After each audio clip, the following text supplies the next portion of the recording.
Hello everyone and welcome along to another Talking Red video. I'm your host Fletch. Well, what a Saturday, what a week it's been if you're a Liverpool fan. We're going to be reviewing the Liverpool Bournemouth game and obviously talking about some of the things that happened afterwards that had to do with the Reds. Just a small matter of Liverpool going top of the table, you know, that kind of thing. It's nothing too big to shout about. But anyway, yeah, as I mentioned, Saturday was quite the day. We beat Bournemouth 4-0, and it was a great week to have at that point. And then the cherry on top of that cake was just seeing Chelsea beat City for the Reds to remain top of the league. Because we did go top of the league for at least a few hours, and then I personally was expecting City to win. I was expecting Chelsea to sort of roll over to them, not really have much of a say in that game, but they actually surprised me, and I'm really hoping that a lot of other teams can take inspiration from that Chelsea win and think we can actually get at City, and hopefully then again, like, maybe City can drop more points between now and when we face them. Maybe it might even be further on in the season after we face them, that kind of thing. But for now, we're just going to enjoy this moment. As I say, it was quite the week. The Merseyside derby, Divock Origi coming off that to face Burnley. Didn't look like it was going to go well against Burnley for the most part, and then when they took the lead, it really didn't. But we came back to win in that one, and then the win against Bournemouth was just perfect. It was a great performance against Bournemouth. It was actually a lot easier than what I was expecting, to be honest. And obviously when we got the win, we knew that would put pressure on City.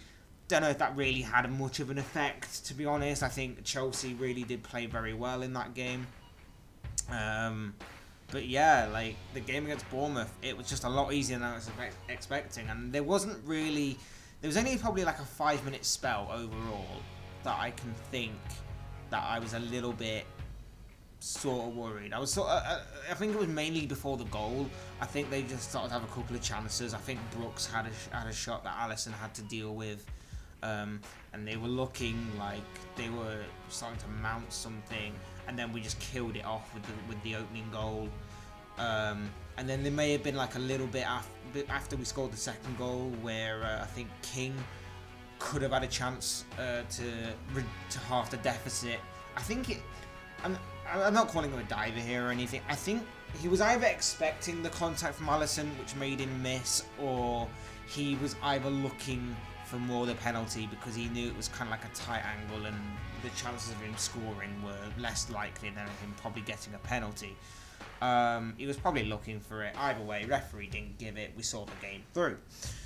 But yeah, apart from that mini 5 minutes where it wasn't even like it was a massive threat, it was just a very, very minor threat from Bournemouth, we looked fairly comfortable. And I think Bournemouth really did miss the likes of Callum Wilson up front. His pace in the past has caused us problems. But yeah, like to go to the Vitality Stadium, a tough stadium. Bournemouth have been playing very well this season. We all know that. 7th in the table, I believe they were before Saturday. To go to their yard and dominate them the way we did was just great to watch, and it just made Saturday even better. And Mohamed Salah, of course, well, incredible. It was a superb hat-trick he scored, and we finally found the one thing that he's actually not very good at. He is not very good at being a one-season wonder, is he? No, he is not. The guy is probably the worst one-season wonder ever. Well, maybe Harry Kane. Maybe not ever. I probably shouldn't say ever, but he's definitely up there with being a terrible one-season wonder. Yeah, the guy is just incredible, and it was just shown in the goals that he scored. Okay, the first goal, yeah, you could say it was offside, but I think with all the bad luck that we've had over the few seasons, I think we'll take that one. The second goal, it was good build-up play from Firmino, and then he just stands up Ake, and he goes at Ake, and then he gets that little bit of yard. He doesn't go down under the challenge from Cook either. and then manages to score. And then the vision from Lallana, and then he just possessed everything in that goal. It was strength, speed, intelligence, balance, and composure. All them things just combined in that one goal to round Begovic, not once, but twice, before just casually just poking the ball into the back of the net. It was a superb performance from Salah. It was a superb hat-trick. And yeah, it just really set the ball rolling for what was going to be a great Saturday. And like I say, I mentioned Steve Cook there. I don't like to see players have all 4 games, but that was arguably one of the worst individual performances I think I've seen from a player in some time. I think if you look back at all 4 of the goals, including obviously his own goal, I think he was pretty much involved in all of them. Maybe not the first, but like I say, he loses the ball in the second goal, and then tries to recover from it, but tries by fouling Salah, but doesn't get. But Salah stands up to it, scores the own goal for Liverpool's 3rd goal, and then for Salah's hat-trick, he just gets shrugged off. He just gets shrugged off the ball, left lying there, and then Salah goes on to score and complete his hat-trick. And then obviously you think, right, well, we've done our part, put a little bit of pressure on City, go ahead Chelsea, do us a favour. Going into that game, like I said, I wasn't expecting Chelsea to do us a favour. I'd expect them to roll over because, you know, whenever you need like a rival to do you a favour, if there comes a time later on in the season where, for whatever reason, I'm cheering on like an Everton or a Manchester United to do us a favour, I'm not going into that game with much hope, to be honest. And it's the same with Chelsea, really. I wasn't really going into this game with much hope that Chelsea would do us a favour. I think even after they lost to Wolves, I think that was enough to sort of deter me from thinking something could happen here. Something really, like City could really drop points. I thought maybe Chelsea might nick a draw or something, maybe at best, but I really wasn't expecting the sort of timid performance from City and the sort of resolute defending from Chelsea. Obviously, this isn't a Chelsea thing, but I watched the game, and David Luiz, man, like, he turns up against the big clubs, and I think it must be really frustrating if you're a Chelsea fan to see David Luiz turn up against the big teams. I know he played very well against us, and he played very well on Saturday, grabbed his goal as well as kept out Sterling up front, as well as Jesus in the second half, and kept Mahrez quiet and whatever. But like David Luiz, man, like there is a good defender in there. It's just when he comes up against like the quote unquote lesser teams, shall we say, that he seems to just be a bit of a liability. But you know, that's probably for another video on another separate topic. But like I say, great performance from Chelsea as well, and like I say, they really did us a favour there, and we really have to now kick on, because let's face it, next weekend we have Manchester United, which, yeah, judging on their season so far, we should be winning, but we all know that Mourinho has it in for Liverpool, dating back to like when he first arrived in England with Chelsea. We all know Mourinho has it in for us, and he's probably thinking of this game. He's probably had this game in his mind for a while, as to, alright, we may be playing poor this season, but this is the one game that I want to win more than anything, and I don't care how we do it. But like I said, I'll get more into that when we do a preview for that game. And you look at also City's fixture next week against Everton. And Everton, a little bit hit and miss this season. Played very well against us. Should have won the game against Newcastle this week. And depending on how well they do on Monday night, remains to be seen.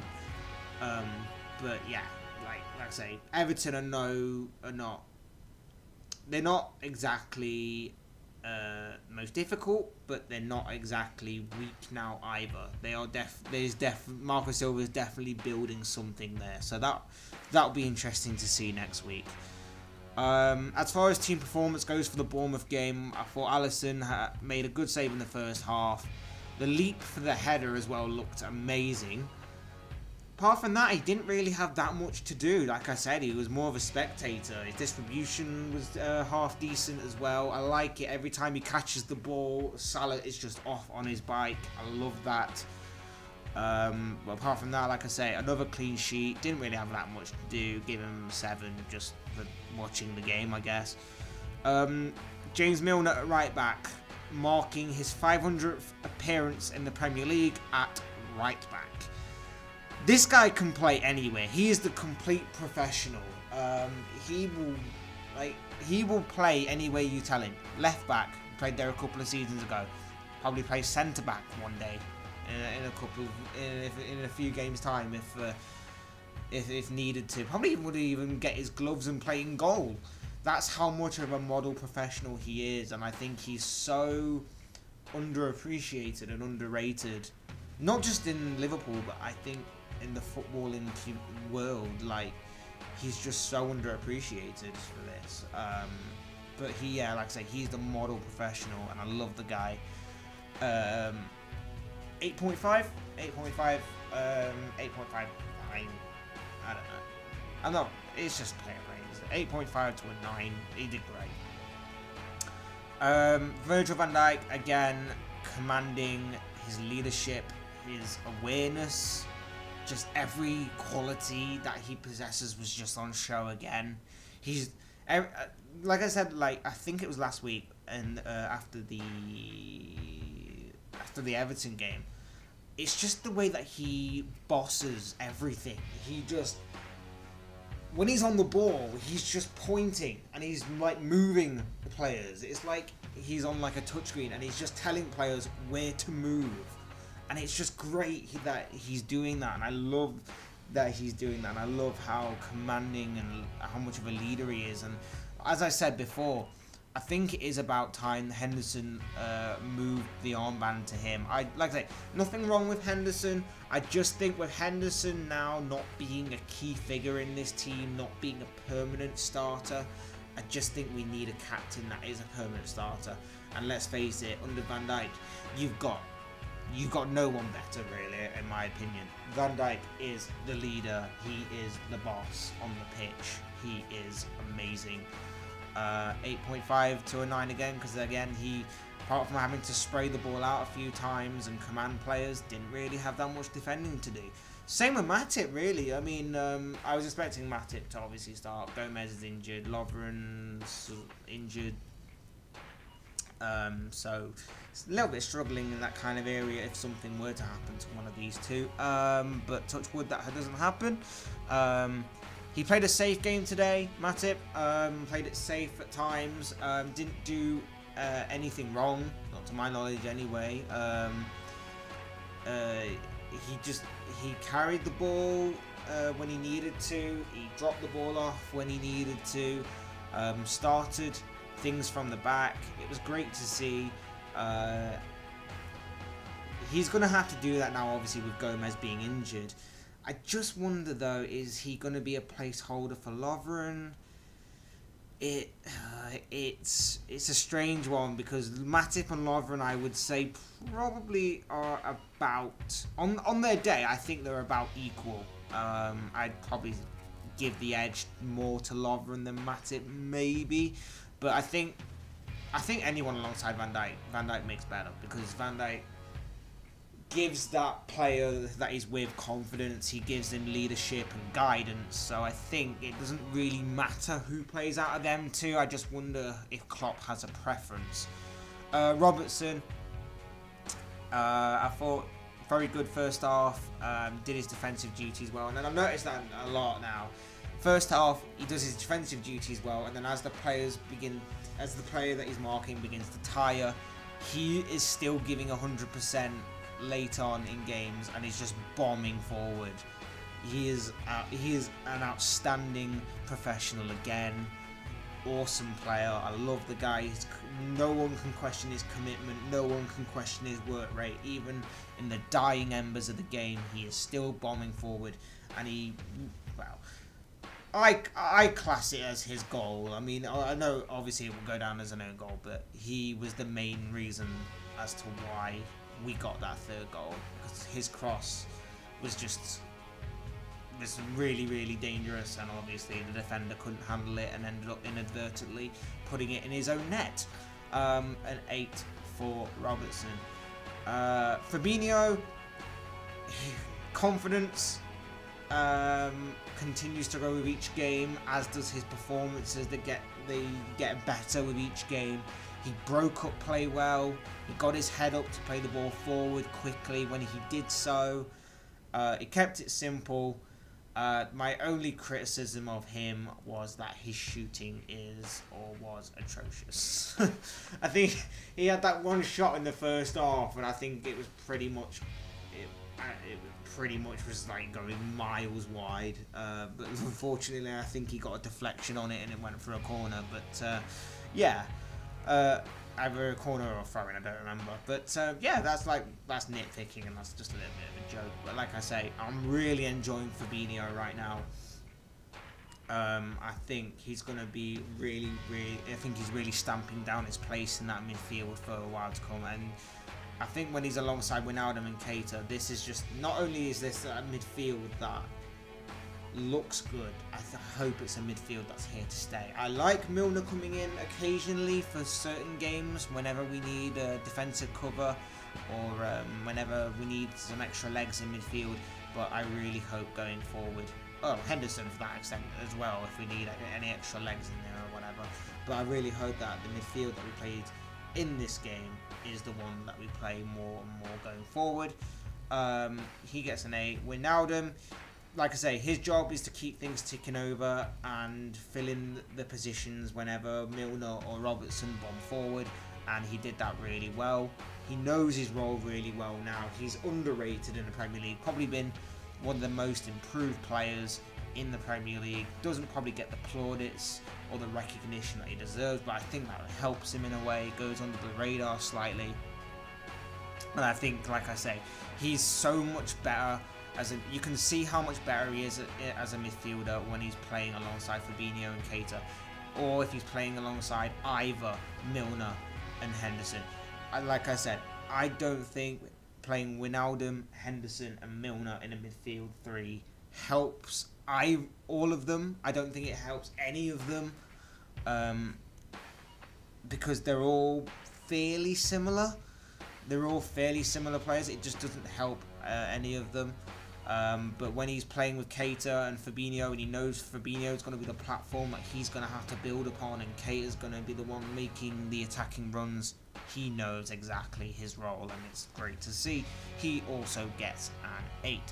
Keita, he's beginning to show signs why everyone in Germany was raving about this guy. He's really beginning to show that he's taking to life in the Premier League. I just hope that we can see a bit more going forward, and I hope he starts more games. And like I said, I hope this is going to be the midfield 3 that we play a lot more in the future. And the double nutmeg, the very early stages of the game, he just does a double nutmeg, and it looks awesome. The guy is just exuding, if that's even a way, he's just brimming with confidence right now. He's starting to get there. From obviously a bit of a slow start, and then his injury, he's starting to get to the level we know he can do, for those of you who watched him in Germany. 8 for Keita. Shaqiri, I like the way that, obviously I've mentioned Shaqiri before, and I've said I always like the way that he always tries that little bit of unpredictability to his game. He always tries something different. And he did that in this game. He was always looking for Salah. I noticed that he was always whenever he got the ball, he always got his head up and looked for Salah, and he was always and he almost got him through on a few occasions. There was a couple of times where he just did like a little dink ball, just lifted it over the top of the defence, just on the edge of the area, lifted it over the defence into the penalty area, and Salah just span and ran onto it. I like to see him link up with Firmino more, but I think that will probably come in time. An 8 for Shaqiri. Obviously, I don't know if this is going to be the formation that he plays a lot more going forward with Shaqiri. I do like it. I like it a lot. It's just going to be interesting to see if Shaqiri is going to be in the team more. I mean, obviously, he was in for Mane today.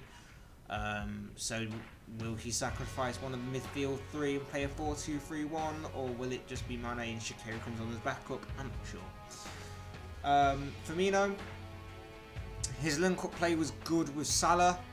He's starting to show signs, I think, that he's getting back to form. Decent effort to set up Salah's goals.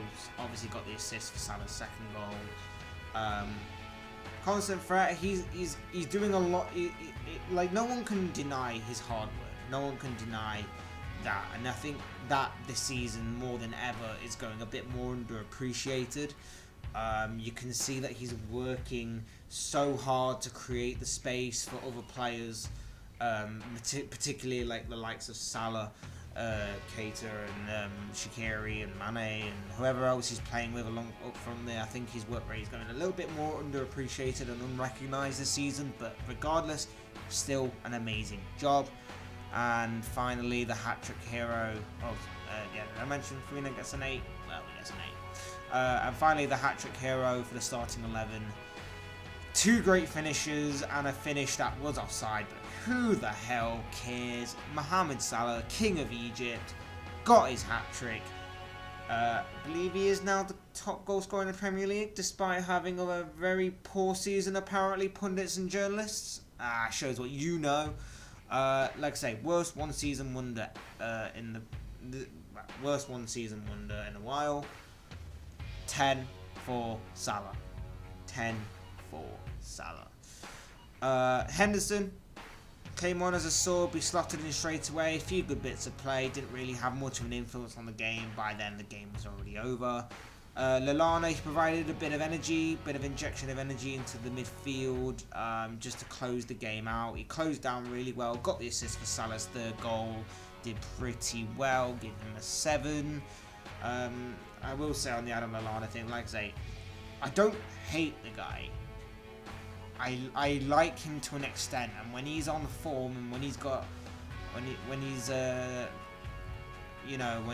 on his day, he can be a really, really good footballer. But I don't know, man. I just think with the standard we have right now, and I'm looking out into the transfer market pool kind of thing, and I'm looking and I'm seeing that there's better options out there. I just think maybe his time has passed. He still has a bit to offer us, but I just think we can go for a bit of an upgrade. You know what I'm saying? And finally, Mane. He was brought on to threaten the Bournemouth defence late on, but by then Bournemouth had properly dropped off. I think he came on just before we got the 3rd goal. By then, I'd say Bournemouth dropped off. There wasn't really much space to run in behind on. He didn't really have much of an opportunity to run at the tired legs of the Bournemouth defence. But still held his position well, helped out, and did pretty good in that respect. So, Liverpool are top of the league. We now have another massive week ahead of us. 2 huge games that I'm going to be previewing and reviewing this week, obviously. The Champions League game against Napoli. Now, the stipulation is Liverpool have to win either by 1-0, or if Napoli score, we have to win by a goal difference of 2 goals. So you're looking at your 3-1s, your 4-2s, your 5-3s, that kind of thing. This could go one of 2 ways. We've actually been okay at home this season in the Champions League. It's our away form that, for whatever reason, has been just a complete car crash. But like I say, it's must win. We have to just go with it, all guns blazing, and just take Napoli by the throat. My ideal scenario for this game would be Liverpool win and Red Star somehow manage to pull off a victory against PSG, because that way PSG can get lost into the Europa League, and both Liverpool and Napoli can get through. Because despite what Carlo Ancelotti, the Napoli manager, has said about us, which is basically we won't be a tough game at all, I'm hoping that adds fuel to the fire for the players. I'm really hoping that Napoli actually do go through, because I do actually like Napoli. Their fan base is a bit mental. Yeah, I actually do like Napoli, and I do like the way they've been playing this season. So I actually do hope both teams go through. Can I see it happening? No. I can honestly see Liverpool going through along with PSG. It's going to be another one of them magical European nights. Hopefully that all comes off and goes to plan. I would love it if it did.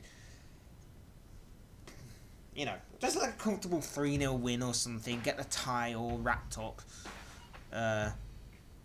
Obviously we're going to have to be really, really cautious right to the end, because obviously if we concede a goal later on and it's something like 2-0, then we're screwed.